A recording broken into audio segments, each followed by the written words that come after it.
The champagne glass shattered against the marble floor at exactly 8:23 p.m., sending crystal shards across the pristine white tiles of the Grand Ballroom at the Riverside Country Club. But it wasn't the sound of breaking glass that made everyone freeze in horror. It was the sharp crack of Margaret Chen's palm connecting with my cheek in front of 200 guests at what was supposed to be the celebration of my 5th wedding anniversary with her son Michael. Before we jump back in, tell us where you're tuning from, and if this story touches you, make sure you're subscribed, because tomorrow I've saved something extra special for you. The silence that followed felt like an eternity. I could feel the stings spreading across my left cheek, could see the shock on every face turned toward us, could hear the barely contained gasps from wedding guests who had come to celebrate love and instead witnessed something that would become the talk of Boston's social circles for months to come. Margaret stood there, her perfectly manicured hand still raised, her face twisted with a rage I had never seen before, her designer gown pristine except for the few drops of champagne that had splashed onto the silk fabric. "How dare you?" she hissed, her voice carrying across the suddenly silent ballroom. "How dare you humiliate my family like this?" I touched my cheek gently, feeling the heat radiating from where her hand had made contact. The irony wasn't lost on me that she was talking about humiliation while creating the most humiliating scene possible in front of everyone we knew. But I had learned over the past 5 years that Margaret Chen had a unique talent for creating drama while simultaneously playing the victim, and tonight was apparently going to be no exception. My name is Sarah Williams, though most people who know me now call me Sarah Chen after I married Michael 5 years ago in what everyone said was the wedding of the year in Cambridge. At 32, I've spent the better part of the last decade building a career as a pediatric surgeon at Boston Children's Hospital, working my way up from medical school graduate to chief resident to attending physician, through a combination of relentless determination and the kind of work ethic that comes from growing up in a family where success wasn't guaranteed, but had to be earned through blood, sweat, and sacrifice. The path that led me to that ballroom, standing there with a red handprint on my cheek while 200 of Boston's elite stared in stunned silence, began long before I ever met Michael Chen or his formidable mother.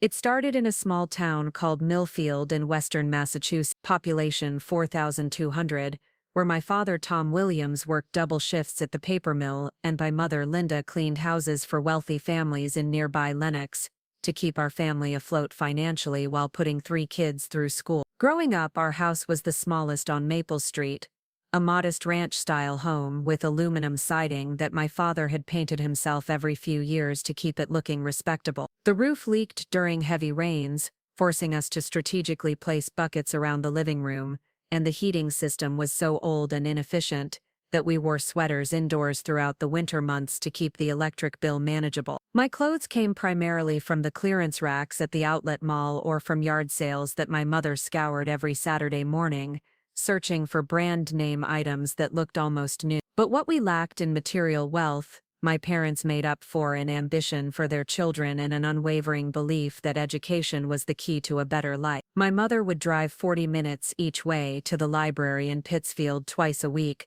so that my siblings and I could check out books and use the computers for school projects. She insisted that we maintain perfect attendance records and spent her evenings helping us with homework even though she had never graduated from high school herself. My father worked overtime whenever it was available, often pulling 16-hour shifts at the mill, but he never missed a parent-teacher conference or a school play. He would arrive straight from work, still wearing his blue-collar uniform with his name embroidered on the pocket, sitting proudly in the front row while other parents in their business attire gave him curious glances. He didn't care about fitting in with the other parents. He cared about showing his children that their education and achievements mattered enough for him to prioritize them above everything else, including sleep. The divide between my family's economic situation and my academic aspirations became apparent early in high school when I announced my intention to become a doctor. My guidance counselor, Mrs. Patterson, was supportive but realistic about the financial challenges we would face. Medical school was expensive, and even with scholarships and financial aid, the path to becoming a physician would require years of accumulated debt that would be difficult for a family like mine to manage. But my parents never wavered in their support. My mother took on additional cleaning jobs to help save money for my college applications and SAT preparation material. My father worked every available overtime shift and took on weekend construction projects to build what he called my doctor fund, a savings account that grew slowly but steadily throughout my high school year. They made it clear that my dreams were their dreams, and that they would sacrifice whatever was necessary to help me achieve them. The academic pressure I put on myself was enormous. I knew that I couldn't afford to be merely good at school. I had to be exceptional. While my classmates worried about prom dates and summer vacation plans, I spent my free time volunteering at the local clinic, studying for advanced placement exams, and working part-time at the grocery store to contribute to my college savings. I graduated as valedictorian of my high school class with a full scholarship to Boston University, the first person in my extended family to attend a 4-year college. College was a culture shock that nearly overwhelmed me during the first semester. My roommate, Jennifer, came from a family in Connecticut, where her father was a corporate lawyer and her mother served on various charity boards. She talked casually about family vacations to Europe and ski trips to Vermont, while I was calculating whether I could afford to buy textbooks new or if I needed to hunt for used copies online. The students in my pre-med classes drove cars that cost more than my father made in a year, and their casual confidence about their futures in medicine highlighted how uncertain my own path really was. The adjustment was particularly difficult because I had to work 20 hours a week in the campus dining hall to help cover living expenses that weren't included in my scholarship package. While other students were forming study groups and building relationships with professors during office hours, I was serving food in the cafeteria or cleaning dishes in the kitchen, earning minimum wage to pay for things like laundry detergent and phone bills that other students' parents covered automatically. But I adapted the way kids from working-class families learn to adapt to everything. I studied harder than anyone else, volunteered for every research opportunity available, and slowly built relationships with professors who appreciated my work ethic even if they didn't always understand my background. By junior year, I was tutoring other students in organic chemistry and working as a research assistant in a lab studying pediatric cardiac surgery, gaining experience that would prove invaluable when I applied to medical school. The breakthrough moment came during my senior year when I was selected for a summer research program at Boston Children's Hospital. The program was competitive, accepting only 12 undergraduates from universities across New England, and it provided a stipend that was more money than I had ever earned in a single summer. More importantly, it gave me direct exposure to the kind of pediatric surgery that I hoped to practice one day, working alongside residents and attending physicians who were treating children with complex medical conditions. Dr. Rebecca Foster, the chief of pediatric cardiothoracic surgery, became an informal mentor during that summer program. She was everything I aspired to be as a physician: brilliant, compassionate, and completely dedicated to her patients, while maintaining the kind of professional respect that commanded attention in operating rooms and medical conferences. Dr. Foster had grown up in a small town in Vermont, and she understood the challenges of pursuing medicine without the financial safety net that many of my peers took for granted. Under Dr. Foster's guidance, I learned not just about surgical techniques and patient care, but about navigating the political and social aspects of academic medicine that weren't taught in textbooks. She explained how to build relationships with colleagues, how to present research findings effectively, and how to advocate for myself in a field where confidence and self-promotion were often as important as clinical skill. Most importantly, she helped me understand that my background could be an asset rather than a liability if I learned to articulate how my experiences had shaped my perspective on patient care and medical practice. The summer program led to a recommendation letter that helped me gain admission to Harvard Medical School with a financial aid package that made attendance possible, though barely affordable. Medical school brought new challenges and new opportunities to feel out of place among classmates who had grown up assuming they would become doctors because their parents were doctors, or who had attended private schools where pre-med tracks were designed to prepare students for exactly this kind of academic environment. But medical school also brought clarity about my career goals and confirmation that I had chosen the right path. I excelled in my clinical rotations, particularly in pediatrics and surgery, where my ability to connect with young patients and their families set me apart from classmates who were more comfortable with textbooks than with the emotional aspects of medical care. My attending physicians consistently noted my maturity, work ethic, and natural surgical ability, and by fourth year I was being recruited by several prestigious residency programs. I matched for pediatric surgery residency at Boston Children's Hospital, the same institution where I had completed my undergraduate research program. The residency was everything I had hoped for and more challenging than I had imagined possible. The hours were brutal, often requiring me to be in the hospital for 36 hours straight, and the learning curve was steep enough that I questioned my abilities almost daily during the first year, but I thrived under the pressure. The combination of intellectual challenge, technical skill requirements, and direct patient impact that characterized pediatric surgery aligned perfectly with my interests and ability. I found that the long hours and intense demands of surgical training felt manageable compared to the financial stress and uncertainty that had characterized my earlier education. For the first time in my life, I was focused entirely on developing my skills rather than worrying about whether I could afford to continue pursuing my goals. Doc Foster continued to serve as a mentor throughout my residency, helping me navigate the competitive dynamics among residents, and providing guidance about research projects that would strengthen my eventual applications for fellowship training. She introduced me to key figures in pediatric surgery,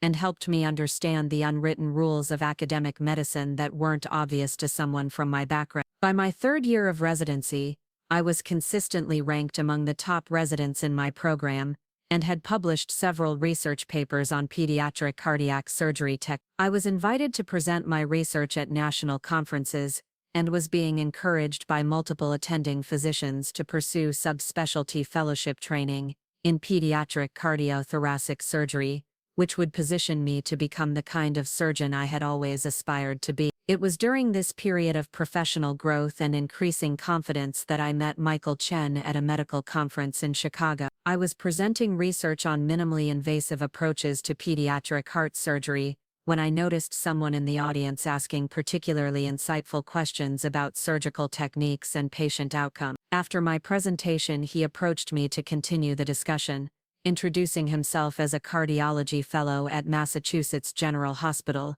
who was interested in the intersection between surgical and non-surgical approaches to treating congenital heart defects. Michael was immediately impressive in ways that went beyond his obvious intelligence and medical expertise. He was tall and athletic, with the kind of easy confidence that suggested he had never doubted his ability to achieve his goal. His questions about my research demonstrated not just knowledge of pediatric cardiology, but genuine curiosity about how surgical innovations could improve patient outcome. More importantly, he treated me as an equal colleague rather than patronizing me or dismissing my work because I was younger or less experienced. Our conversation continued over coffee after the conference sessions ended, and I found myself drawn to his combination of intellectual rigor and genuine warmth. Michael talked about his research on pediatric arrhythmias with the kind of passion that reminded me why I had chosen medicine in the first place, and he asked thoughtful questions about my own career goals that suggested he was truly interested in understanding my perspective, rather than simply making conversation. When Michael mentioned that he would be returning to Boston to complete his fellowship at Mass General, I felt a flutter of excitement about the possibility of continuing our professional relationship and potentially exploring whether our obvious intellectual connection might develop into something more personal. Preparing and narrating this story took us a lot of time, so if you are enjoying it, subscribe to our channel. It means a lot to us.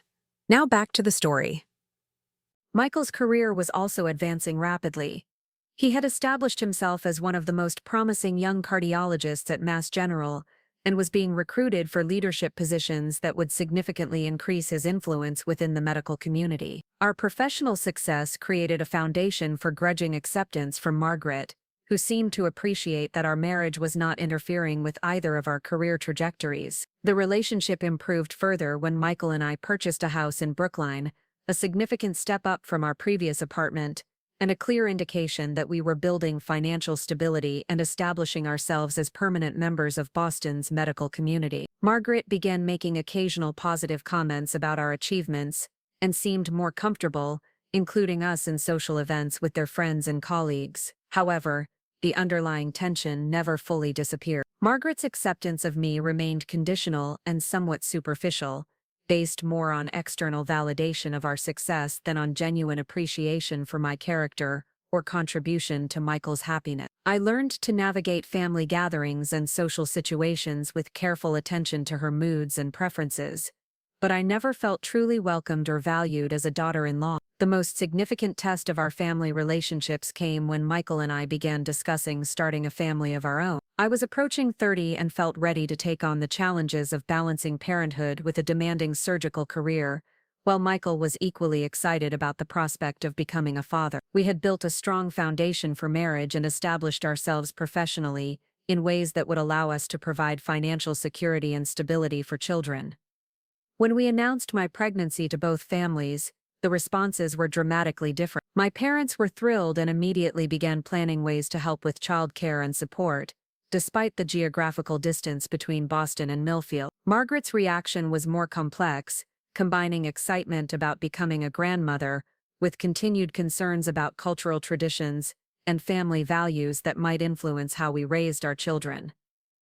The pregnancy brought out both the best and worst aspects of Margaret's personality. She was genuinely excited about the baby and eager to be involved in preparations for the nursery and baby care, but she also became more vocal about her opinions regarding child-rearing, education, and cultural identity, making it clear that she expected to have significant input into decisions about our child's upbringing. Our daughter Emma was born after a smooth delivery at Brigham and Women's Hospital, and she immediately became the center of attention for both sets of grandparents. Margaret's love for Emma was obvious and genuine, and her relationship with both Michael and me improved significantly as we bonded over shared commitment to providing the best possible life for our daughter. The early months of parenthood brought our families together in ways that years of attempted reconciliation had not achieved. Margaret proved to be a devoted grandmother who genuinely enjoyed spending time with Emma and was helpful with practical aspects of childcare that allowed Michael and me to maintain our demanding work schedule. My parents made regular trips to Boston to visit their granddaughter and formed surprisingly warm relationships with Michael's parents,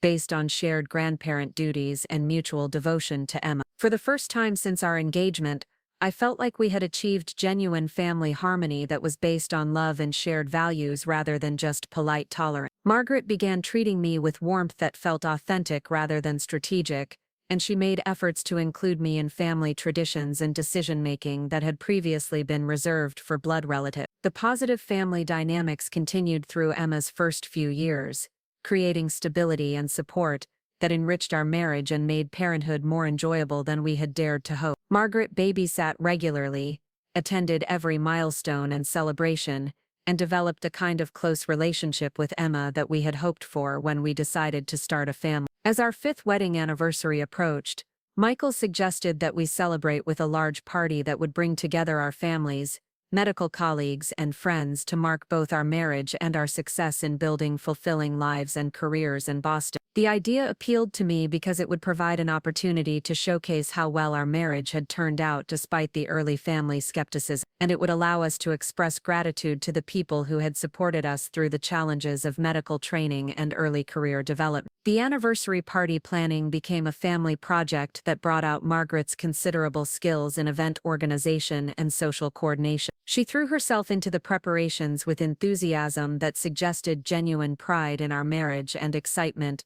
about celebrating our achievements with Boston's medical and social community. We booked the Grand Ballroom at the Riverside Country Club, the same venue where several of our medical colleagues had held wedding receptions and anniversary celebrations. The guest list included family members from both sides, medical colleagues, childhood friends, and members of Boston's pediatric surgery and cardiology communities, who had become important parts of our professional and personal network. Margaret took charge of many planning details, working with caterers and florists to create an elegant celebration that would reflect well on the entire family. Her involvement in the planning felt like a validation of our marriage and evidence that she had finally accepted me as a valued member of the Chen family rather than an outsider who had disrupted their expectations for Michael's life. The evening of our anniversary party began perfectly. The ballroom was beautifully decorated with flowers and lighting that created an atmosphere of celebration and elegance. Guests arrived dressed in their finest clothing, and the early hours of the party were filled with congratulations, toasts, and warm conversation about our marriage, careers, and the bright future that seemed to stretch ahead of us. Michael gave a speech thanking our families and friends for their support throughout our relationship, and he spoke particularly warmly about how much our marriage meant to him, and how grateful he was to have found a partner who shared his values and ambition. His words brought tears to many eyes, and even Margaret seemed moved by his obvious happiness and love. I felt incredibly fortunate as I looked around the ballroom at all the people who had contributed to our success and happiness. My parents were beaming with pride, clearly thrilled to see how well their daughter had done and how much she was loved and respected by her husband and his community. Michael's colleagues were warm and congratulatory, expressing genuine affection for both of us and enthusiasm about our future prospects. The evening should have been a perfect celebration of love, commitment, and achievement. Instead, it became the night that would change everything about my relationship with Margaret Chen and force me to confront just how conditional her acceptance of me had always been. The crisis began with what seemed like a minor disagreement about Emma's education and future plans. Margaret had been drinking wine throughout the evening,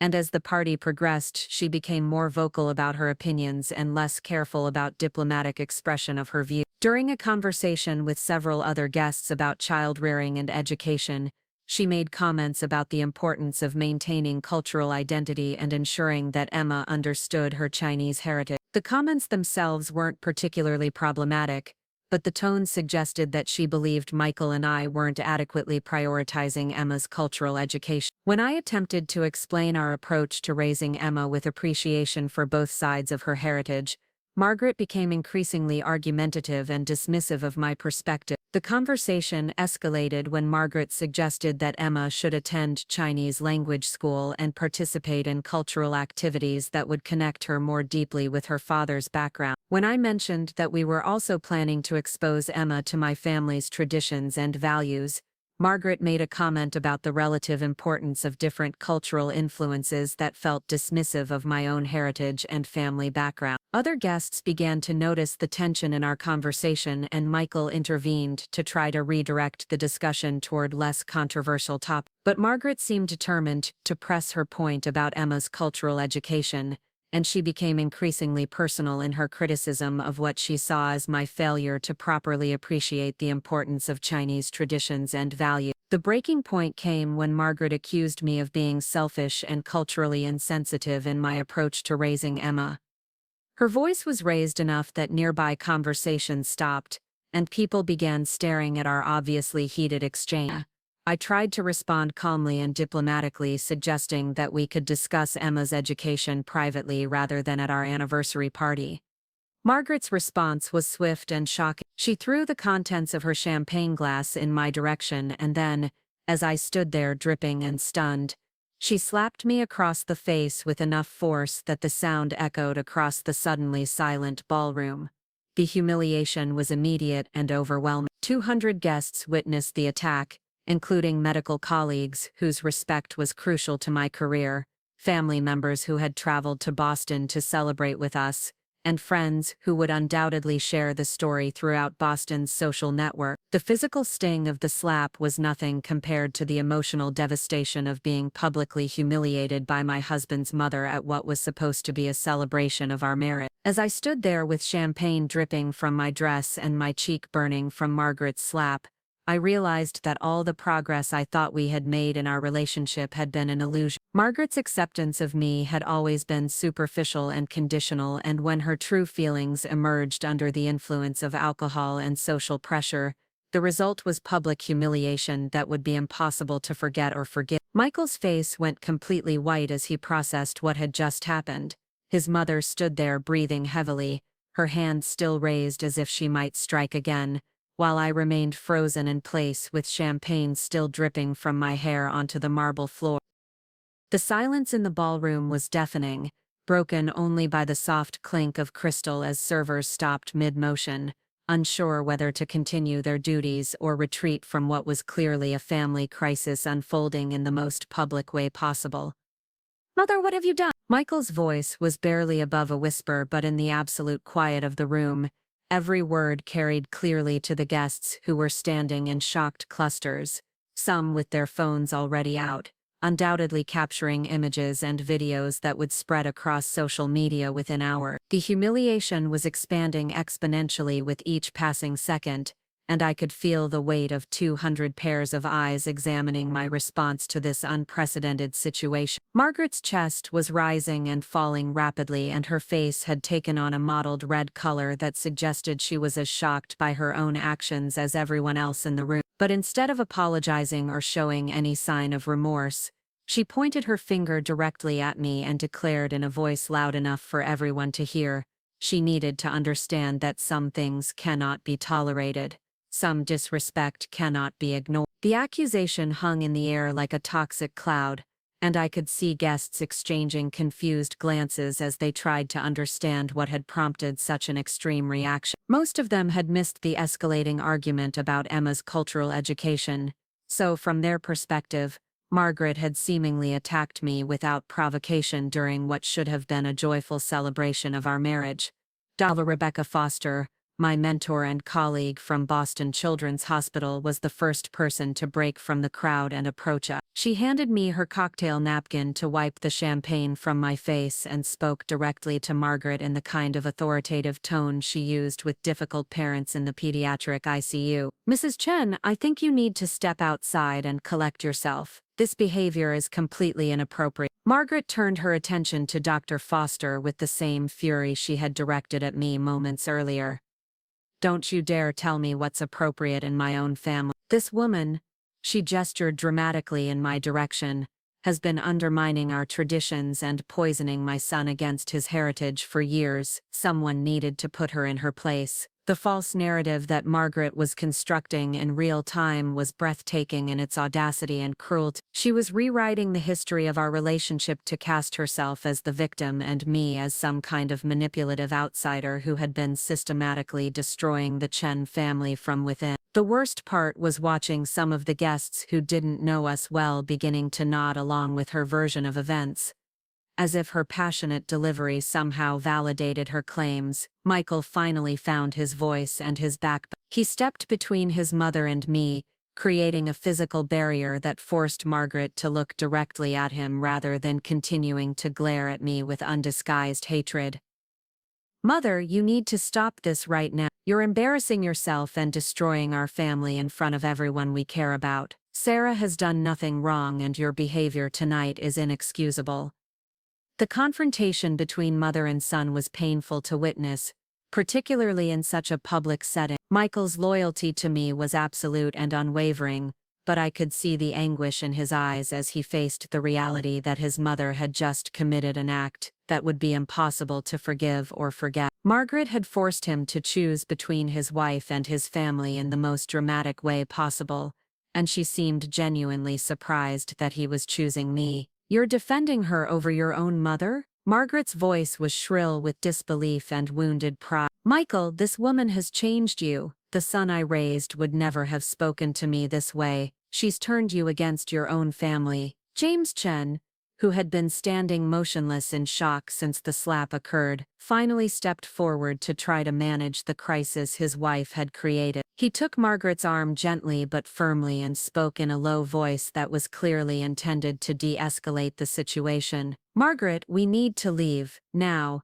This has gone far enough." But Margaret was beyond reasoning or diplomatic management. She shook off her husband's hand and continued her public tirade against me, as if destroying our family relationships in front of 200 witnesses was somehow going to vindicate her years of resentment and disapproval. "She doesn't understand our culture, she doesn't respect our tradition, and now she's raising our granddaughter to forget where she comes from." The mention of Emma felt like a punch to the stomach. Our 3-year-old daughter was safely at home with a babysitter, unaware that her grandmother was publicly declaring war against her mother at what was supposed to be a celebration of her parents' love and commitment. The thought of having to explain this incident to Emma someday, or worse, having her see videos of it online when she was older, made me feel sick with a combination of rage and despair. Foster placed a protective hand on my shoulder and addressed the crowd of guests who were still standing in stunned silence.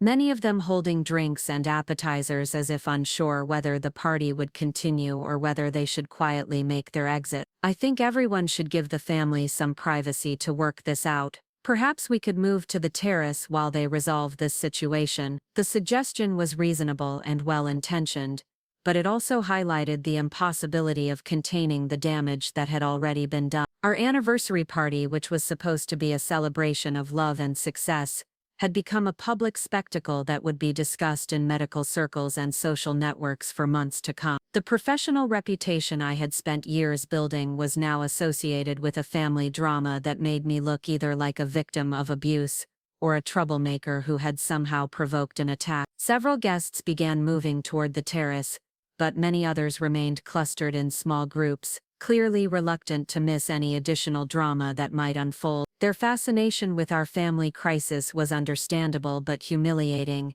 and I could already imagine the conversations that would take place at medical conferences and social events for the foreseeable future. Margaret Chen, the pediatric surgeon whose mother-in-law slapped her at her own anniversary party. The story would follow me throughout my career, reducing years of professional achievement to a single moment of public humiliation. Michael was still trying to reason with his mother, speaking in urgent whispers that I couldn't quite hear over the murmur of guest conversations, and the continued operation of the party around us. The band had stopped playing, and the servers had retreated to the edges of the room, clearly uncertain about whether to continue serving food and drinks, or to begin cleanup procedures. The entire celebration had ground to a halt, suspended in the aftermath of Margaret's attack. I needed to escape the scrutiny and find a moment to process what had happened and decide how to respond. My immediate instinct was to leave the party entirely, to retreat to the safety of our home where I could wash the champagne out of my hair and try to make sense of the complete destruction of my relationship with Michael's family. But leaving would also mean abandoning our guests,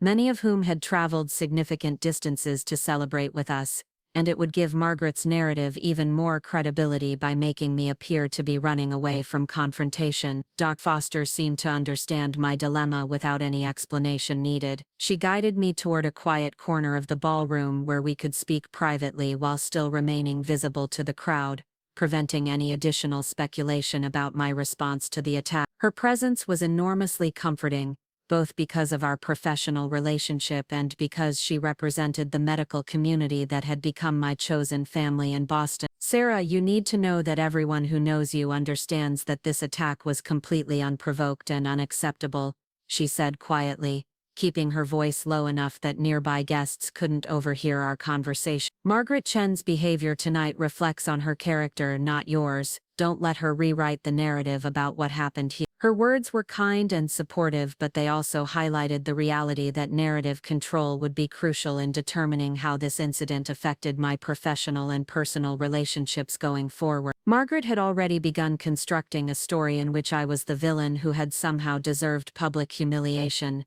and her passionate delivery had been convincing enough that some guests seemed uncertain about what to believe. The worst part was knowing that this was exactly the kind of drama that Margaret had always predicted would result from Michael's marriage to someone from outside their social circle. She had spent 5 years waiting for evidence that our relationship would create problems for the family, and now she had manufactured a crisis that fulfilled her own prophecy. The circular logic was maddening, but it was also effective in validating her original opposition to our marriage. Michael finally broke away from his heated conversation with his parents and approached the corner where Dr. Foster and I were standing.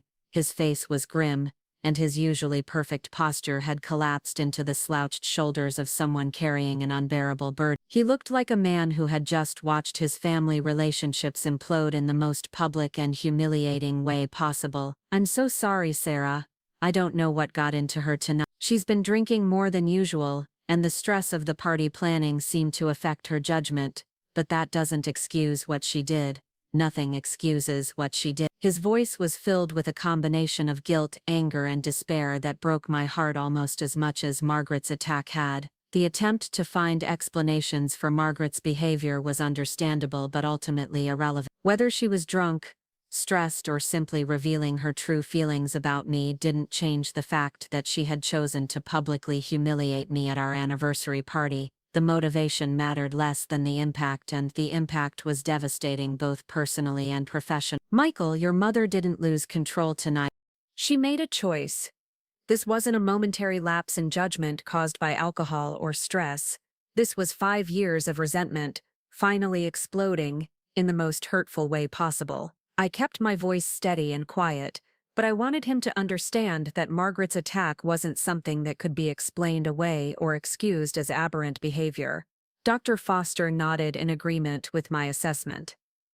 Sarah's right. Miss Chan's actions tonight were deliberate and calculated to cause maximum damage to your marriage and Sarah's reputation. The timing, the location, the audience, everything about this attack was designed to humiliate Sarah in front of the people whose opinions matter most to her career and social standing. Michael's jaw tightened as he processed the implications of what Dr. Foster was suggesting. The idea that his mother had deliberately chosen our anniversary party as the venue for destroying our family relationships was almost too painful to accept, but the evidence was undeniable. Margaret had waited until we were surrounded by colleagues, friends, and family members before launching her attack, ensuring maximum witnesses and maximum humiliation. James Chen approached our small group with obvious reluctance, clearly assigned by his wife to attempt some kind of damage control that might salvage family relationships after Margaret's nuclear assault. His usual calm demeanor was shattered, and he looked like a man who had aged years in the space of a single evening. The cost of Margaret's behavior was affecting every member of the family, not just me. Sarah, I want to apologize for my wife's behavior tonight. I don't understand what prompted such an extreme reaction, and I don't condone her actions in any way. Margaret is deeply upset about something, but that doesn't excuse the way she treated you. His words were carefully chosen and diplomatically phrased, but they also felt inadequate given the magnitude of what had occurred. The apology was appreciated but insufficient. James had spent 5 years watching his wife treat me with barely concealed hostility, and he had chosen to remain neutral rather than confronting Margaret's behavior or defending me against her subtle undermining tactics. His shock at tonight's events suggested either willful blindness about his wife's true feelings, or a failure to recognize how destructive her resentment had become. Mr. Chen, with respect, your wife's behavior tonight wasn't sudden or unexpected. She's been building toward this confrontation for years, and you've been aware of her feelings about me and our marriage.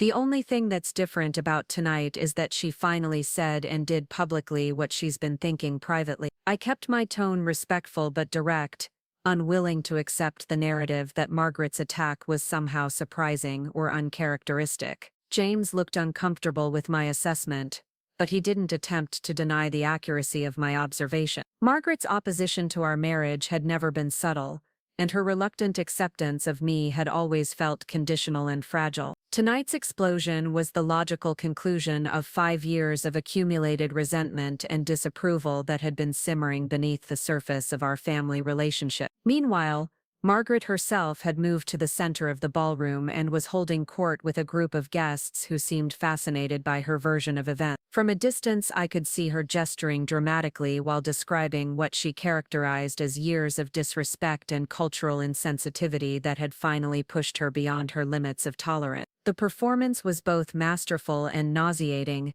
transforming her from aggressor to victim in front of an audience that was clearly captivated by the drama. Dr. Foster followed my gaze toward Margaret's impromptu storytelling session and shook her head with disgust. She's actually trying to justify what she did. This is unbelievable.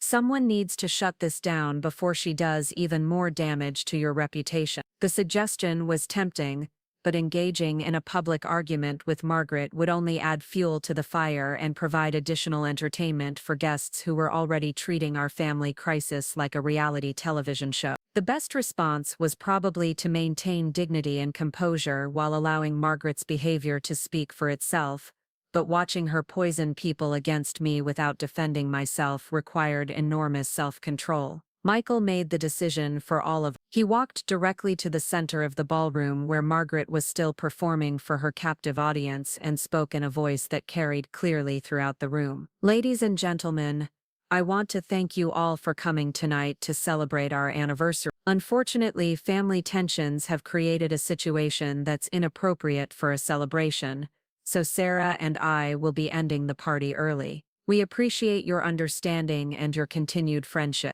The announcement was diplomatically phrased but unmistakably clear about who was responsible for ending the celebration prematurely. Michael's public support for me and implicit criticism of his mother's behavior would help counteract some of the narrative damage that Margaret had been attempting to create, but it also represented a complete break with his family that would have long-lasting consequences for everyone involved. Margaret's face went through a rapid series of expressions as she processed Michael's public rebuke and the implications of his decision to end the party rather than continuing to tolerate her behavior. For a moment, she looked genuinely shocked that her son would choose his wife over his mother in such a definitive and public way. Then anger replaced shock and she opened her mouth as if to continue her tirade against me. James quickly intervened, taking his wife's arm and guiding her toward the ballroom exit before she could create additional drama. "Margaret, we're leaving now. You've done enough damage for one evening." His voice carried a tone of authority that I had never heard him use with his wife before, suggesting that even he had reached his limit with her behavior. The departure of Michael's parents created a temporary vacuum in the ballroom that was quickly filled by conversations among guests who were processing what they had witnessed and deciding how to respond to the early end of our celebration. Some people approached us with expressions of support and sympathy, while others made polite excuses and headed for the exits, clearly uncomfortable with the family drama they had accidentally witnessed. Dr. Rebecca Foster took charge of managing the practical aspects of ending the party early, speaking with the catering staff and band to ensure appropriate compensation for their truncated services. Her professional competence and calm demeanor in the face of crisis was exactly what I needed, and her visible support helped reinforce the message that Margaret's attack was unjustified and inappropriate. Several of our medical colleagues approached us individually to express their shock at Margaret's behavior and their continued support for our marriage and professional achievements. Dr. Tricia Williams, the chief of pediatric surgery at Boston Children's Hospital, was particularly vocal in her criticism of Margaret's actions and her praise for my handling of the situation. "Sarah, you showed remarkable composure under attack tonight. That kind of grace under pressure is exactly why you're such an excellent surgeon and why everyone in our department respects you so much. Don't let one person's inappropriate behavior make you question your worth or your place in this community." Her words meant more to me than she probably realized, coming from someone whose opinion carried enormous weight in my professional life. My parents, who had been watching the entire confrontation from across the room with expressions of shock and dismay, finally approached our small group to offer their support and express their outrage at Margaret's treatment of their daughter. My mother was particularly upset, having spent the earlier part of the evening talking with Margaret about Emma's development and our family plans with what she had thought was genuine warmth and mutual affection. "I can't believe she could be so cruel, hon. After all these years of pretending to accept you, to attack you like that in front of everyone who matters to you. It's just evil, plain and simple." My mother's voice was shaking with anger and protective indignation that reminded me of why I had always felt safe and valued in my own family despite our financial struggle. My father was quieter but equally supportive, expressing his pride in how I had handled Margaret's attack and his confidence that the people who mattered would see through her attempts to justify her behavior. "You've got more class in your little finger than that woman has in her whole body, Sarah. Anyone who knows you understands exactly what happened here tonight." The support from my family and medical colleagues was deeply comforting, but it couldn't completely offset the humiliation and hurt caused by Margaret's public attack. The damage to my relationship with Michael's family was probably irreparable, and the professional embarrassment would follow me for years to come. The story of the pediatric surgeon who got slapped by her mother-in-law at her own anniversary party would become part of my identity whether I wanted it or not. As guests continued to filter out of the ballroom, many stopping to offer words of support or sympathy, I found myself thinking about the long-term implications of what had occurred. Margaret's attack had been successful in destroying the family relationships that Michael and I had worked so hard to build and maintain. The 5 years of careful diplomacy and gradual progress toward mutual acceptance had been obliterated in a single moment of spectacular cruelty. But Margaret's victory was also her defeat, By choosing to attack me so publicly and dramatically, she had revealed her true character to everyone who witnessed the incident. The mask of polite disapproval had been ripped away to expose the depth of her prejudice and her willingness to cause enormous pain to her own son in pursuit of her vendetta against me. The revelation was shocking even to people who had suspected that Margaret's acceptance of me was superficial. Michael spent the remainder of the evening apologizing to departing guests and trying to salvage some dignity from the wreckage of our anniversary celebration. His embarrassment and anger were obvious, but so was his unwavering support for me and his determination to choose our marriage over his family relationships if that choice became necessary. The crisis had strengthened our partnership even as it destroyed our extended family connection. The final guest departed around midnight, leaving us alone in the ballroom with the catering staff who were efficiently cleaning up the remnants of what should have been a joyful celebration. The irony wasn't lost on me that our 5th anniversary party, which was supposed to mark the success of our marriage despite early family opposition,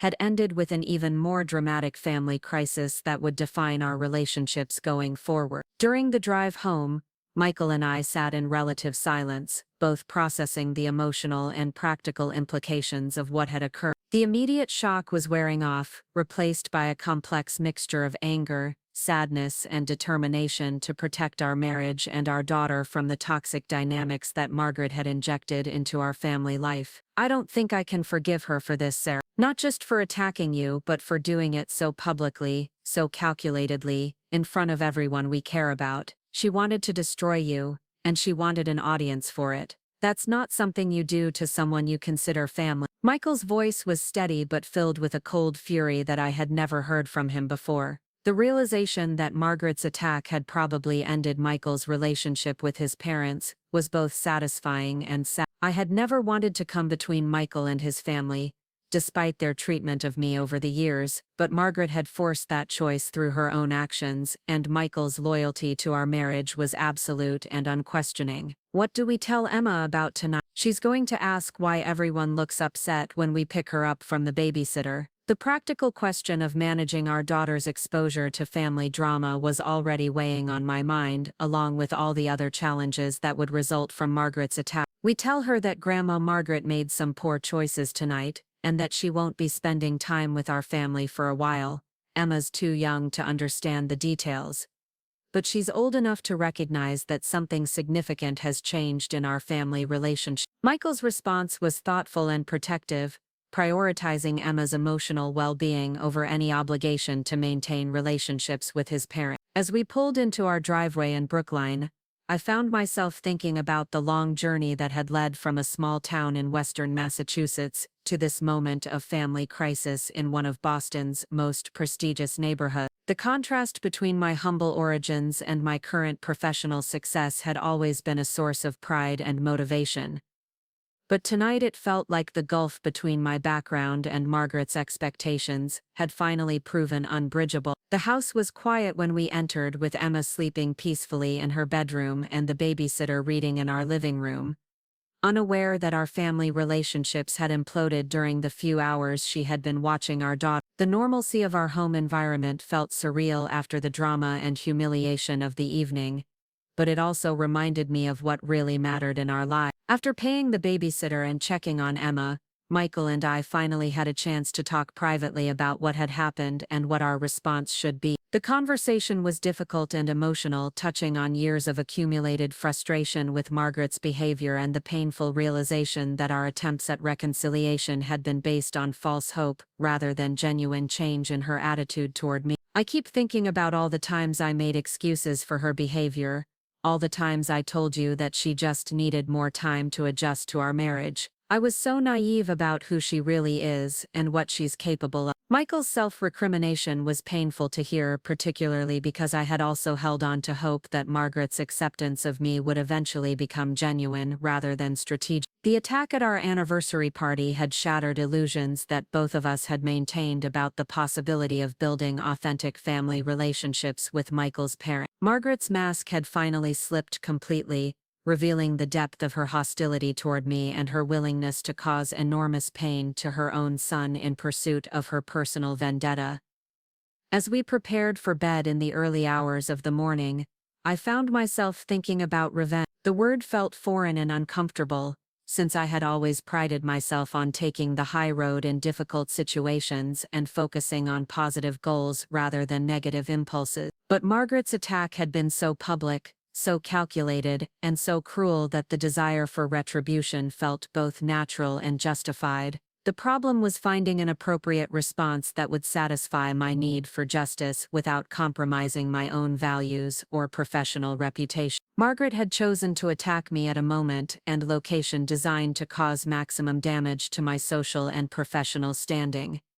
Any response would need to be equally strategic and equally devastating if it was going to provide adequate compensation for the humiliation she had inflicted. The solution, when it finally occurred to me, was elegant in its simplicity and perfect in its timing. Margaret's 70th birthday was approaching in 6 weeks, and Michael's extended family had been planning a large celebration to honor her and recognize her contributions to their family and community. The party was scheduled to include relatives from Taiwan, colleagues from her research career, and prominent members of Boston's Chinese American community. Margaret's birthday celebration would provide the perfect opportunity to return the favor she had given me at our anniversary party. The guest list would include many of the same people who had witnessed her attack on me, along with additional family members and professional colleagues, whose opinions mattered enormously to her sense of social status and respectability. The plan that began forming in my mind was both satisfying and terrifying. It would require careful preparation and perfect timing, but it would also provide the kind of poetic justice that Margaret's behavior demanded. She had chosen to publicly humiliate me at a celebration of my marriage, so it seemed appropriate to publicly expose her true character at a celebration of her own life and achievement. Michael was already asleep beside me, exhausted by the emotional trauma of the evening and the difficult decisions that lay ahead regarding his relationship with his parent. I lay awake for several more hours, refining my plan for Margaret's birthday party and considering all the ways it could go wrong or succeed beyond my wildest hopes for vindication. The desire for revenge felt unfamiliar but not unwelcome. Margaret had spent 5 years treating me with barely concealed contempt, culminating in a public attack designed to destroy my reputation and my marriage. The time for turning the other cheek and taking the high road was over. Margaret had declared war at our anniversary party, and I was finally ready to fight back with everything I had. The morning after our ruined anniversary party, I woke up with a determination I hadn't felt since my residency days, when impossible surgical cases required innovative solutions that textbooks couldn't provide. Margaret's attack had crossed a line that couldn't be uncrossed, and the humiliation she had inflicted demanded a response that would be both proportionate and memorable. The plan forming in my mind required careful execution and perfect timing, but the foundation was already solid in my thought. Michael left early for the hospital, still processing the emotional devastation of watching his mother destroy our family relationships in front of 200 witnesses. He kissed me goodbye with a tenderness that spoke to his guilt about his family's behavior and his determination to protect our marriage from further attacks. I could see the exhaustion in his eyes, the weight of choosing between his wife and his parents, settling heavily on his shoulder. Emma bounced into our bedroom around 7:30, completely oblivious to the family drama that had unfolded while she slept peacefully at home with her babysitter. Her innocence and joy provided a stark contrast to the dark thoughts occupying my mind, and I spent the morning playing with her in our backyard while mentally cataloging everything I knew about Margaret's social circles, professional relationships, and personal vulnerability. The research phase of my plan began that afternoon when Emma went down for her nap. I opened my laptop and started methodically documenting Margaret's network of relationships, using social media, professional directory, and my own observations, from 5 years of family gatherings, to create a comprehensive map of the people whose opinions mattered most to her sense of identity and social status. Margaret's Facebook profile was a treasure trove of information about her social climbing aspirations, and her carefully cultivated image as a respected member of Boston's Chinese American community. Her posts featured photographs from charity galas, academic conferences, and cultural events, always positioned to highlight her connections to prominent individuals and prestigious organizations. The contrast between her public persona and her private treatment of me was stark and provided excellent material for my emerging strategy. LinkedIn revealed the professional network that Margaret had built during her career as a pharmaceutical researcher and the various board positions and volunteer roles she had maintained since retirement. Her profile emphasized her contributions to advancing opportunities for Asian American professionals and her commitment to bridging cultural divides in academic and business settings. The irony of her public advocacy for inclusion while privately practicing exclusion was almost too perfect. The most valuable information came from the guest list for Margaret's 70th birthday party, which James had shared with Michael weeks earlier when they were still planning a family celebration. The list included relatives from Taiwan, who would be traveling to Boston specifically for the event, colleagues from Margaret's research career, prominent members of several Chinese-American professional organizations, and neighbors from their affluent Cambridge neighborhood. Many of the names on the birthday party guest list had also been present at our anniversary celebration, which meant they had witnessed Margaret's attack firsthand. These individuals would be particularly receptive to information that provided context about her behavior and revealed the pattern of hostility that had culminated in her public assault on me. Their presence would ensure that any revelations at her birthday party would reach the same social circles that had seen her humiliate me. Dr. Helen Chang, Margaret's former research supervisor and current president of the New England Chinese American Medical Association, was scheduled to give a speech honoring Margaret's professional contributions and community leadership.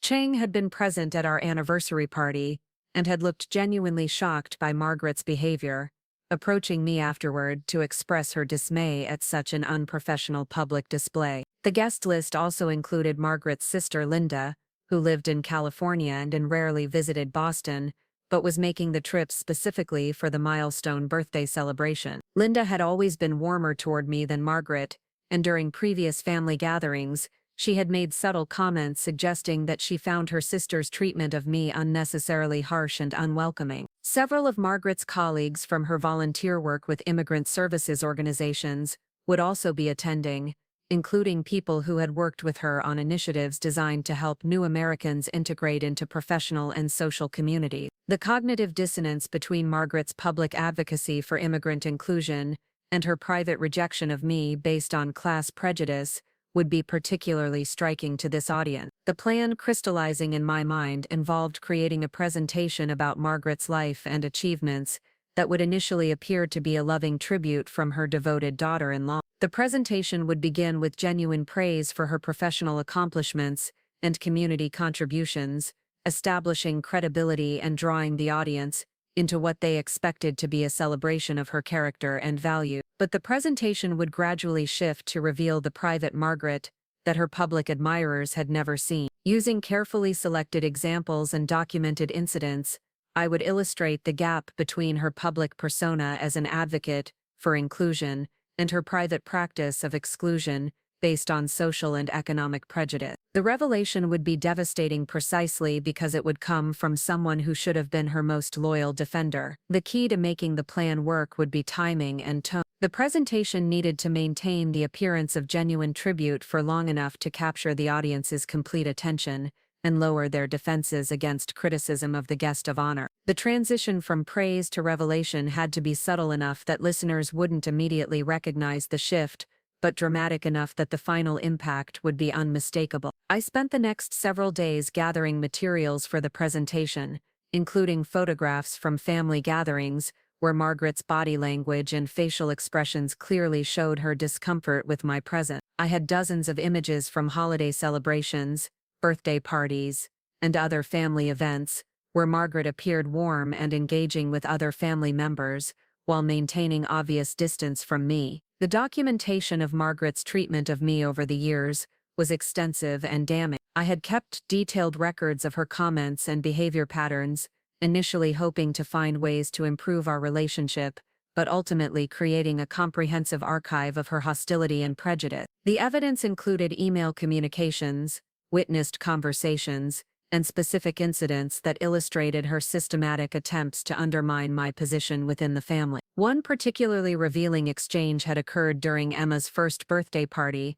when Margaret made comments about the importance of choosing appropriate playmates for Emma based on family background and cultural compatibility. The suggestion that my family wasn't suitable company for her granddaughter had been delivered with characteristic subtlety, but the meaning was unmistakable to anyone paying attention. Another documented incident involved Margaret's response to my promotion to attending physician at Boston Children's Hospital. Instead of congratulating me on achieving a significant professional milestone, she had questioned whether the appointment was based on merit or diversity considerations, implying that my success was somehow artificial rather than earned through competence and hard work. The pattern of behavior revealed in these incidents showed that Margaret's attack at our anniversary party wasn't an isolated moment of poor judgment, but rather the culmination of years of systematic hostility and prejudice that she had previously concealed behind a facade of polite tolerance. The documentation would provide irrefutable evidence that her public persona was fundamentally dishonest. As Margaret's birthday party approached, I refined the presentation script and practiced the delivery until I could maintain perfect composure while revealing the most damaging information about her character. The challenge was conveying the devastating truth about Margaret's private behavior while appearing to be offering a loving tribute that honored her public contribution. The presentation would be structured as a chronological journey through Margaret's life, beginning with her immigration to the United States and her early struggles to establish herself professionally in a foreign country. This section would be entirely positive and would establish her legitimate achievements, while building sympathy and admiration among the audience. The middle section would focus on Margaret's family life and her role as a mother and grandmother, which would provide the opportunity to introduce more complex material about her values and priorities. This section would include subtle references to her concerns about cultural preservation and family traditions, language that would initially sound positive, but would gradually reveal more troubling implications. The final section would address Margaret's relationship with her extended family, including her daughter-in-law and granddaughter. This would be where the most damaging revelations would occur, presented as examples of Margaret's commitment to family values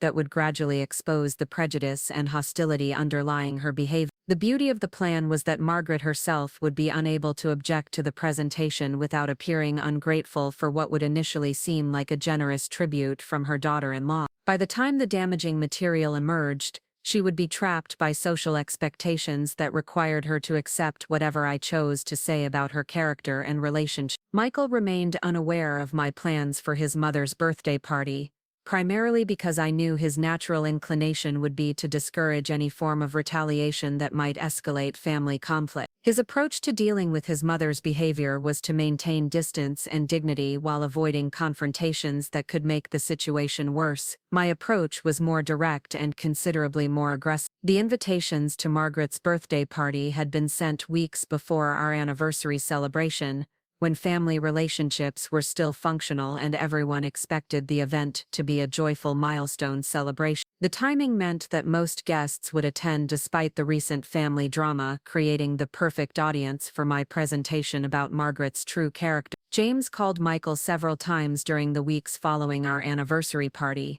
attempting to negotiate some kind of reconciliation that would allow the family to move forward from Margaret's attack. His efforts were well-intentioned but ultimately futile, since they were based on the assumption that Margaret felt remorse for her behavior and was willing to acknowledge the harm she had caused. Margaret herself made no attempt to contact either Michael or me directly, apparently believing that her attack at our anniversary party was justified and that we were the ones who owed her an apology. Her silence confirmed my assessment that she viewed herself as the victim in our family drama rather than the perpetrator, which made my planned revelation at her birthday party feel even more necessary and appropriate. The guest responses to Margaret's birthday party invitations were overwhelmingly positive, with most people confirming their attendance despite the recent family tension. Many guests probably assumed that the birthday celebration would provide an opportunity for family reconciliation and healing, making them more receptive to participating in what they expected to be a positive event.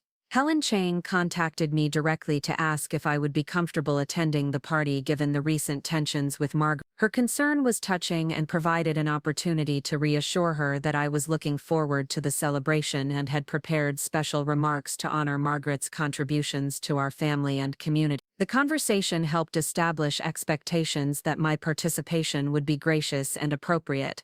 As the party date approached, I finalized the visual elements of my presentation, selecting photographs and creating slides that would support the narrative I planned to deliver. The images were carefully chosen to illustrate the progression from Margaret's genuine accomplishments to her private prejudices, creating a visual story that would reinforce the verbal revelation. The most powerful slide would be a side-by-side comparison of photographs from family gatherings, showing Margaret's warm interactions with other family members contrasted with her obvious discomfort and distance when I was present. The visual evidence would be more compelling than any verbal description of her discriminatory behavior. Another effective element would be a timeline of Margaret's public statements about inclusion and diversity in professional settings, paired with documented examples of her private comments about my unsuitability for the family based on background and social class. The contradiction between her public advocacy and private practice would be impossible for the audience to ignore or rationalize. The week before the party,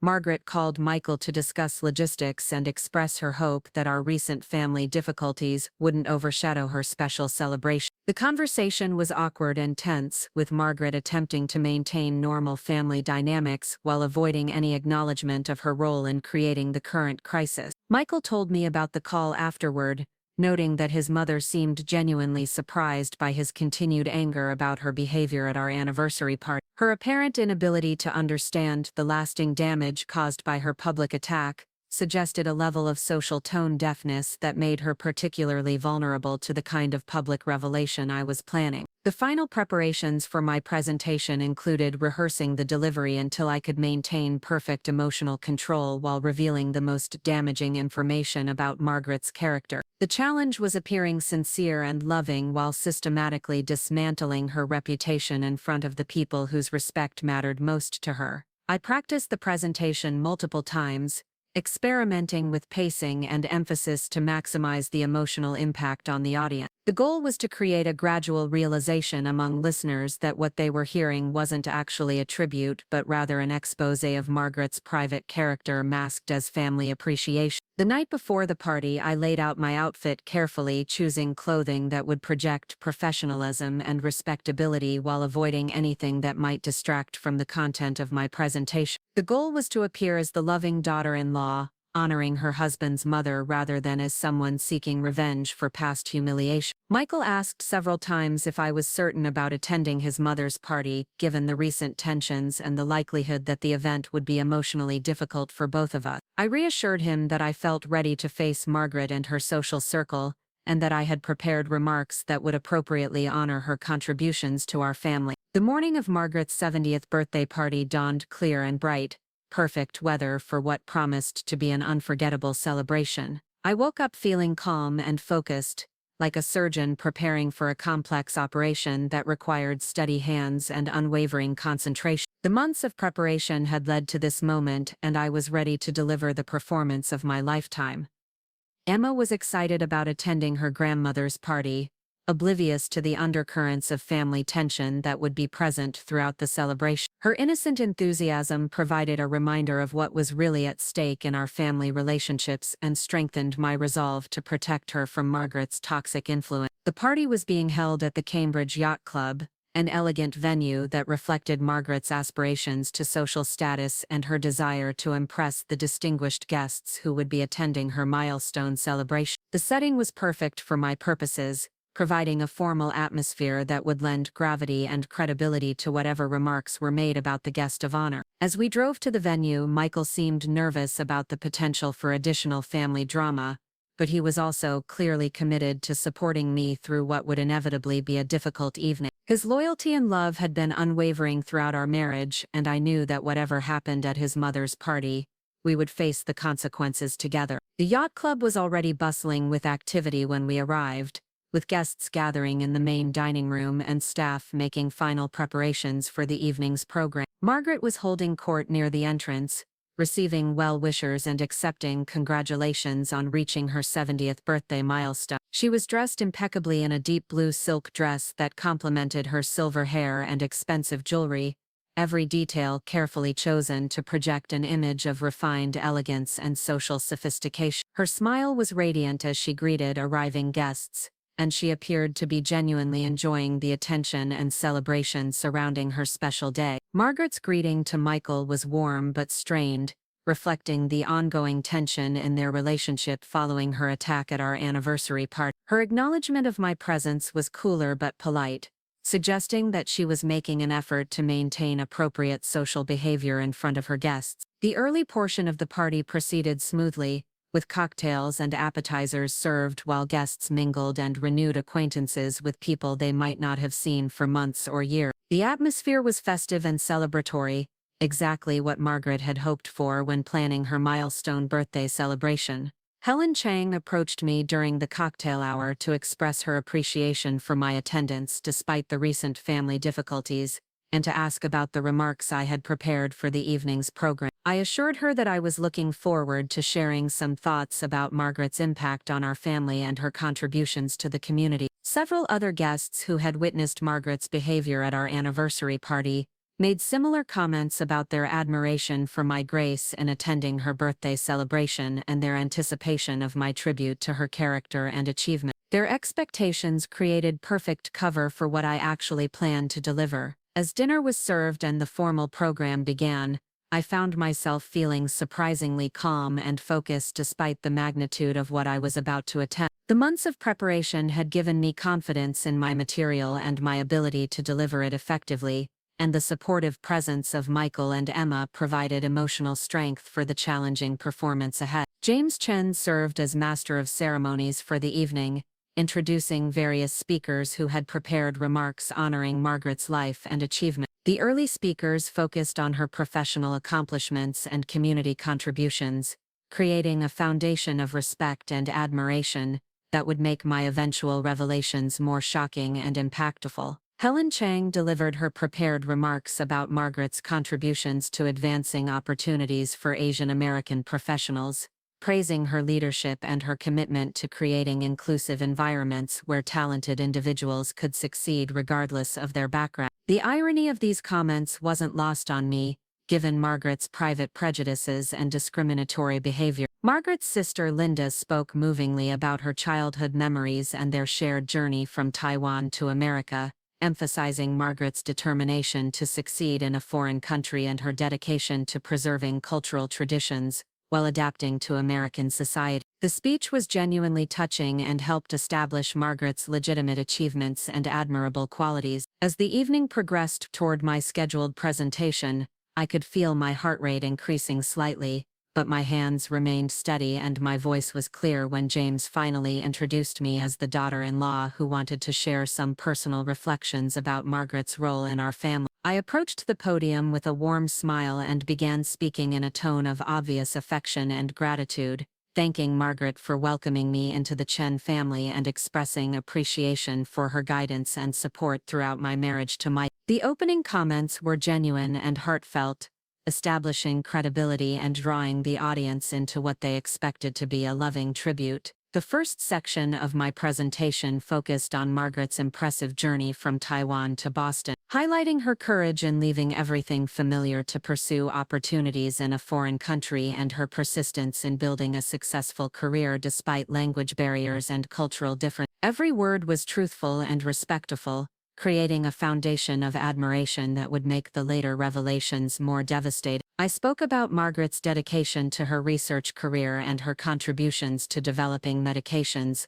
that had helped countless patients, emphasizing her intelligence and work ethic, while building sympathy for the challenges she had overcome as an immigrant woman in a male-dominated field. The audience was clearly moved by this portion of the presentation, and Margaret herself was beaming with pride at the recognition of her achievement. The transition to more personal material was subtle and gradual, beginning with comments about Margaret's devotion to her family and her determination to provide the best possible opportunities for her children. I praised her parenting skills and her success in raising Michael to be the kind of man any woman would be proud to marry, creating connections between her family values and our marriage that would later be turned against her. As I moved into the section about Margaret's role as a grandmother, I began introducing more complex material about her expectations for family traditions and cultural preservation. The language remained positive and respectful, but careful listeners might have begun to detect undertones suggesting that Margaret's family values included some concerning elements about appropriateness and compatibility. The photographs I had selected for this section showed Margaret with Emma at various family gatherings, and I spoke about her obvious love for her granddaughter and her desire to ensure that Emma understood her cultural heritage and family history. The images and comments were entirely positive, but they established the context for later revelations about Margaret's concerns regarding Emma's other influence. The final section of my presentation was where the devastating material would emerge, and I could feel the audience's complete attention as I transitioned to discussing Margaret's relationship with the extended family and her role in welcoming new members into the Chen family circle. The setup was perfect for exposing the gap between Margaret's public image and her private behavior. I began this section by acknowledging that Margaret had initially had some reservations about my marriage to Michael, which was understandable given the natural protective instincts of any mother concerned about her son's happiness and future. The admission was honest and reasonable, creating sympathy for Margaret's position while establishing that there had indeed been some initial family tensions. But then I began to detail the specific nature of Margaret's concerns about our marriage, using her own words and documented behaviors to illustrate that her objections weren't based on legitimate worries about compatibility or character, but rather on prejudice against my social and economic background. The revelations emerged gradually but inexorably, each example more damaging than the last. I described Margaret's comments about the importance of marrying within appropriate social circles and her suggestions that Michael should consider partners from families more similar to his own in terms of education, profession, and cultural background. The remarks were presented as direct quotes, delivered in a tone of mild disappointment rather than anger, making them more credible and impactful. The audience began to shift uncomfortably as they realized that what they were hearing wasn't actually a loving tribute but rather a systematic exposure of Margaret's private prejudices. The photographs accompanying this section showed the visual evidence of Margaret's discomfort with my presence at family gatherings, creating undeniable proof that her treatment of me had been consistently cold and unwelcoming. I shared Margaret's concerns about Emma's cultural education and her suggestions that my family's influence might be somehow inappropriate or harmful to Emma's development. The comments were devastating precisely because they revealed Margaret's belief that my parents and extended family weren't suitable company for her granddaughter based entirely on their working-class background. The final revelation was Margaret's attack at our anniversary party, which I described not as an isolated moment of poor judgment, but as the inevitable culmination of 5 years of accumulated resentment and prejudice that she had been unable to contain any longer. The audience gasped as I provided details about the public humiliation she had inflicted and the calculated cruelty of her timing and location. As I concluded my presentation by thanking Margaret for teaching me valuable lessons about the importance of authenticity and the dangers of judging people based on superficial characteristics rather than character and achievement, the silence in the room was absolute and devastating. Every person in the audience understood exactly what they had just heard, and Margaret's face had gone completely white with shock and humiliation. The birthday celebration that was supposed to cement Margaret's reputation as a respected community leader and loving family matriarch had instead become the vehicle for exposing her as a prejudiced hypocrite, whose private behavior contradicted everything she claimed to represent publicly. The revelation was complete, devastating, and absolutely unforgettable. The silence that followed my presentation stretched for what felt like an eternity. Margaret remained frozen at the head table, her face drained of all color, while 200 guests processed the devastating truth about the woman they had come to honor. The elegant birthday celebration had transformed into something entirely different, and everyone in the room understood that they had witnessed something unprecedented and unforgettable. Helen Chang was the first to break the silence, her voice carrying a mixture of shock and barely contained anger as she addressed Margaret directly. "Mrs. Chen, is what Sarah has described accurate? Have you really spent 5 years treating your daughter-in-law with such prejudice and hostility?" The question hung in the air like an accusation, demanding an answer that everyone in the room was waiting to hear. Margaret's mouth opened and closed several times, but no words emerged. The confident, articulate woman who had spent the evening graciously accepting praise and congratulations had been rendered speechless by the exposure of her private character. Her hands trembled visibly as she gripped the edge of the table, clearly struggling to formulate any response that might salvage her reputation. James Chen looked mortified as he realized the full extent of what his wife had done and what I had just revealed to their most important social and professional connection. His face reflected a combination of shame, anger, and desperate calculation as he tried to determine whether any damage control was possible, or if their social standing in Boston's Chinese-American community had been permanently destroyed. Several guests who had witnessed Margaret's attack at our anniversary party began nodding in recognition, finally understanding the context for her shocking behavior and realizing that what they had seen wasn't an isolated incident, but part of a long pattern of prejudice and hostility. The pieces of the puzzle were falling into place for people who had previously given Margaret the benefit of the doubt. Margaret's sister Linda rose from her seat with obvious distress, her face reflecting disappointment and embarrassment as she processed the revelation that her sister had been harboring such toxic attitudes while maintaining a public image of inclusivity and cultural sensitivity. The family relationships that had brought her from California for this celebration were crumbling before her eyes. "Margaret, how could you?" Linda's voice was filled with hurt and disbelief. "Sarah has been nothing but respectful and loving toward our family. She's given you a beautiful granddaughter and supported Michael's career in every way possible. How could you treat her so cruelly while pretending to be a champion of inclusion and diversity?" The questions from family members and close friends continued to bombard Margaret from multiple directions, each one more pointed and accusatory than the last. Her carefully constructed social facade was disintegrating under the weight of truth and accountability that she had managed to avoid for 5 years through manipulation and selective presentation of facts. Michael sat beside me in stunned silence, processing the comprehensive documentation of his mother's behavior that he had never fully understood or acknowledged. While he had always known that Margaret disapproved of our marriage, hearing the systematic details of her prejudice and the calculated nature of her hostility was clearly devastating for him as well.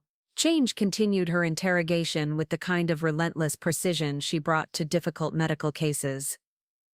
"Mrs. Chen, you've served on the board of the New England Association for Immigrant Professional Development. You've given speeches about creating inclusive environments where talented individuals can succeed regardless of their backgrounds. How do you reconcile that public advocacy with your private treatment of Sarah?" The hypocrisy was so glaring that several guests began talking among themselves, expressing shock and disappointment at the contradiction between Margaret's public persona and her private behavior. The revelation was particularly damaging because many of these individuals had worked with Margaret on diversity and inclusion initiatives, believing they were collaborating with someone who genuinely shared their values. Margaret finally found her voice, but her response only made the situation worse. "You don't understand the complexities of our family situation. Sarah comes from a very different background, and I was concerned about cultural compatibility and the impact on Emma's development. I was protecting my family's traditions and values." The attempted justification fell flat because it confirmed everything I had revealed about her prejudiced attitudes, while demonstrating that she felt no genuine remorse for her behavior. Margaret was doubling down on her discrimination rather than acknowledging its inappropriateness, which shocked the audience even more than my original revelations. Dr. Chen's response was swift and cutting. "Mrs. Chen, what you're describing isn't cultural preservation. It's class prejudice disguised as tradition. Sarah is a pediatric surgeon at one of the most prestigious hospitals in the country.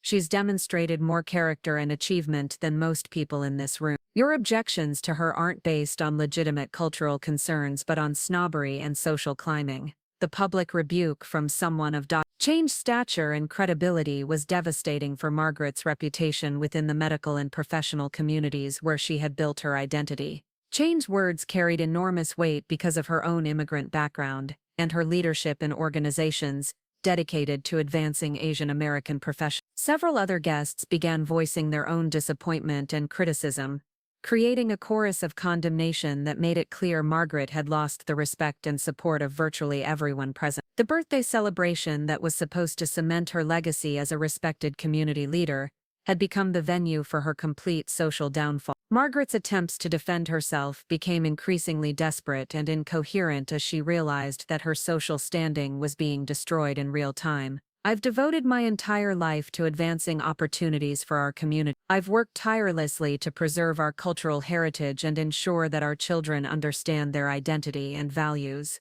One family disagreement doesn't erase decades of service and dedication, but the audience wasn't buying her deflection attempt. The evidence I had presented was too comprehensive and too well documented to be dismissed as a simple family disagreement. Margaret's behavior toward me represented a fundamental betrayal of the values she claimed to champion, and everyone in the room understood the depth of her hypocrisy. Linda Chen stood up and walked toward the exit, pausing only to address her sister directly. "Margaret, I'm ashamed to be related to you. I'm flying back to California tomorrow, and I don't want to see or speak to you until you've genuinely apologized to Sarah and Michael and made serious efforts to change your attitudes and behavior." The departure of Margaret's own sister sent a clear message to the other guests about the severity of what had been revealed and the appropriate response to Margaret's exposed prejudice. Several other family members and close friends began following Linda's example, gathering their belongings and heading for the exits without bothering to say goodbye to the guest of honor. Dr. Chang made her own statement before leaving. "Ms. Chen, I'll be recommending to the board of the New England Association for Immigrant Professional Development that your membership be suspended pending a review of your fitness to represent our organization's value. Your behavior towards Sarah represents exactly the kind of prejudice and discrimination that our organization exists to combat." The professional consequences of Margaret's exposure were immediate and severe. Her reputation in Boston's medical and academic communities would never recover from the revelation that her public advocacy for inclusion was paired with private practice of exclusion based on class prejudice. The cognitive dissonance was too striking to ignore or forget. As guests continued to file out of the yacht club in obvious disgust and disappointment, Margaret finally seemed to grasp the magnitude of what had occurred. Her 70th birthday party, which was supposed to be a celebration of her life and achievements, had become the venue for her complete social destruction. The irony was perfect and devastating. Michael and I remained at our table as the room emptied around us, watching Margaret's world collapse in real time. The justice felt complete and satisfying in ways that I hadn't fully anticipated. Margaret had spent 5 years making me feel unwelcome and inferior, culminating in her public attack at our anniversary party. Now she was experiencing the same kind of public humiliation and social rejection that she had inflicted on me. James Chen approached our table with obvious reluctance, his face reflecting a combination of anger, shame, and desperate hope for some kind of reconciliation that might salvage family relationships and social standing. "Sarah, Michael, I know Margaret's behavior has been inexcusable, but surely we can find some way to move forward as a family. This public destruction serves no one's interests." Michael's response was immediate and definitive. "Dad, Sarah tried for 5 years to build a relationship with Mom despite constant hostility and undermining. She endured years of subtle insults and exclusion, and when Mom finally attacked her publicly at our anniversary party, Sarah had every right to respond in kind. This isn't about serving anyone's interests. This is about accountability and consequences for inexcusable behavior." The conversation between father and son was painful to witness, but it also demonstrated how completely Margaret's actions had fractured family relationships beyond any possibility of repair. Michael's loyalty to our marriage was absolute, and he had finally seen his mother's true character clearly enough to understand that reconciliation would require genuine change rather than diplomatic negotiation. James made one final attempt to minimize the damage, but surely Sarah's response tonight was disproportionate to whatever conflicts existed between her and Margaret. Destroying someone's reputation and relationships at their birthday party seems extremely vindictive and cruel. I decided to respond directly to his accusation. "Ms. Chen, your wife publicly slapped me at our anniversary party in front of 200 guests, including medical colleagues, whose respect is crucial to my career. She spent 5 years treating me with hostility and prejudice, while maintaining a facade of acceptance for social appearance. Tonight's revelation was simply the truth about her character and behavior, presented to the same audience that witnessed her attack on me. The logic was unassailable, and James seemed to recognize that Margaret's own actions had created the situation that led to her public downfall. The consequences she was experiencing were directly proportional to the harm she had inflicted, and any sympathy for her current predicament had to be balanced against acknowledgement of her own cruelty and prejudice. Margaret herself remained at the head table, surrounded by the debris of her ruined celebration and apparently unable to process the complete collapse of her social standing. The confident, manipulative woman who had orchestrated years of subtle warfare against me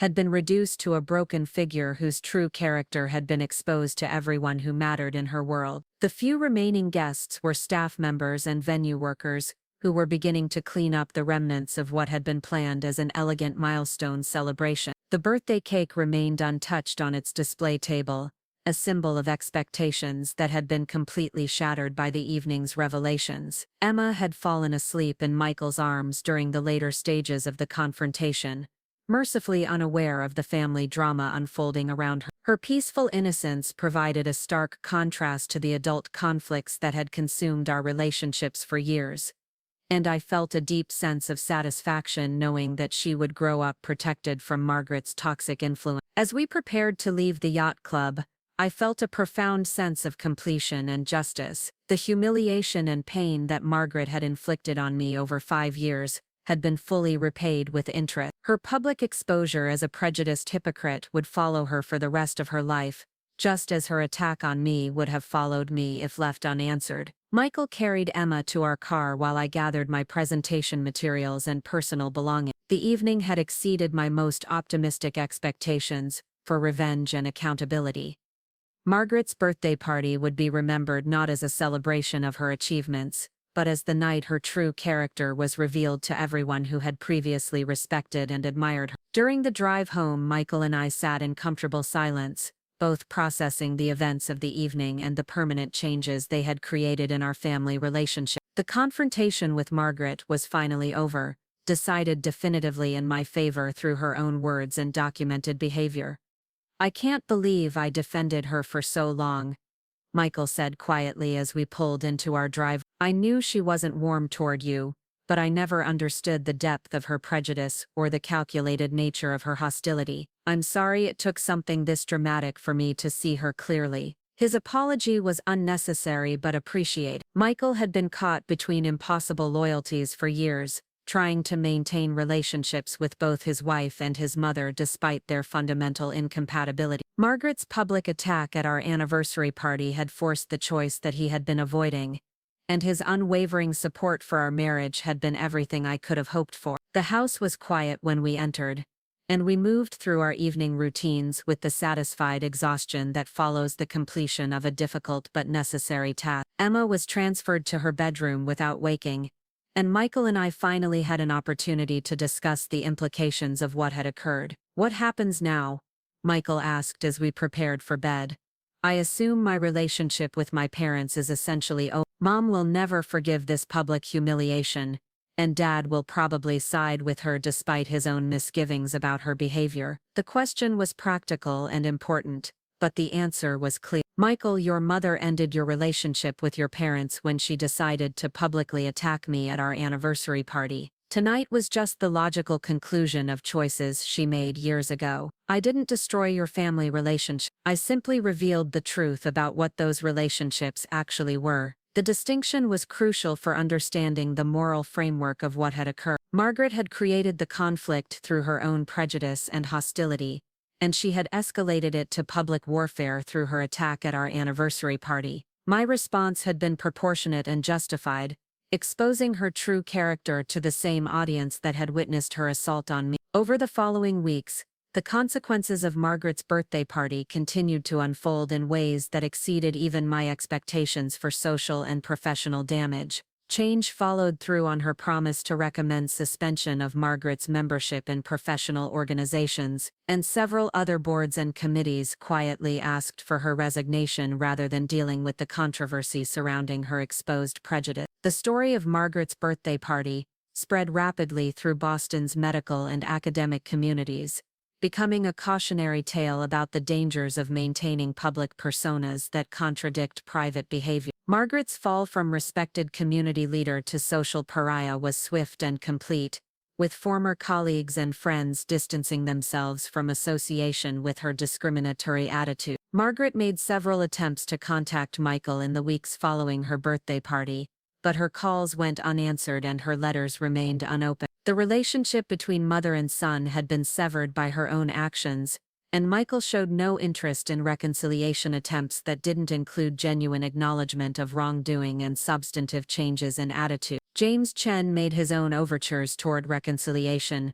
but his efforts were undermined by his continued support for Margaret and his reluctance to hold her accountable for her behavior. The enabling that had allowed Margaret's prejudice to flourish for years continued even after its public exposure, making any meaningful relationship impossible. Emma occasionally asked about Grandma Margaret's absence from family gatherings, but her questions were easily answered with age-appropriate explanations about grown-ups sometimes making poor choices that affect family relationships. Her young resilience and adaptability meant that Margaret's absence didn't create any lasting emotional trauma or confusion. My own professional relationships remained strong and supportive throughout the aftermath of Margaret's birthday party. The medical community's response was overwhelmingly sympathetic to my situation and critical of Margaret's behavior, with many colleagues expressing admiration for my composure and strategic response to years of systematic mistreatment. Foster nominated me for a leadership position within the Department of Pediatric Surgery,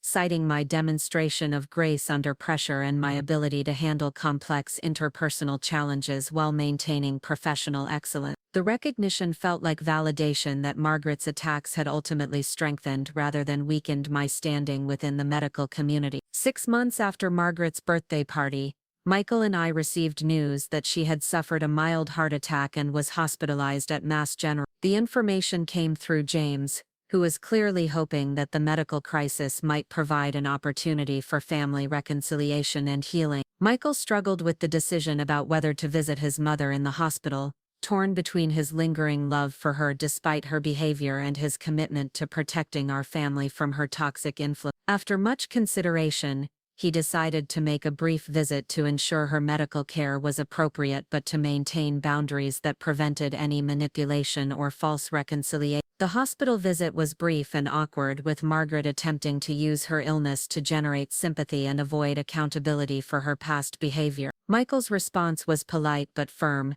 expressing hope for her recovery while making it clear that their relationship could only be rebuilt if she acknowledged her mistakes and made genuine efforts to change her attitudes. Margaret's response was disappointing but predictable. She continued to view herself as the victim of family conflicts, rather than accepting responsibility for creating them through her own prejudice and hostility. The conversation confirmed that she remained fundamentally unchanged by the consequences of her behavior, making any meaningful reconciliation impossible. As we marked our 6th wedding anniversary with a quiet dinner at home, Michael and I reflected on the journey from Margaret's attack at our 5th anniversary party to the peaceful family relationships we had established after her public downfall. The contrast was striking and satisfying, representing the triumph of truth and justice over prejudice and manipulation. Emma was thriving in an environment free from Margaret's toxic influence, developing into a confident and compassionate child who understood that family love should be unconditional and accepting rather than based on arbitrary social criteria. The protection we had established around her felt complete and successful. Our marriage had been strengthened by surviving the challenges posed by Margaret's hostility and by Michael's ultimate choice to prioritize our partnership over his family obligation. The crisis had tested our commitment and values in ways that revealed the strength of our foundation and our shared vision for the future. Looking back on the events that had transformed our family relationship so dramatically, I felt no regret about my decision to expose Margaret's true character at her birthday party. The justice had been complete and appropriate, providing consequences that matched the harm she had inflicted while protecting our family from continued abuse. The lesson was clear and powerful. People who choose to wage war against others through prejudice and cruelty, should expect to face consequences that are proportionate to the damage they inflict. Margaret had learned that truth in the most public and devastating way possible, and the education had been richly deserved. Up next, you've got 2 more standout stories right on your screen. If this one hit the mark, you won't want to pass these up. Just click and check them out.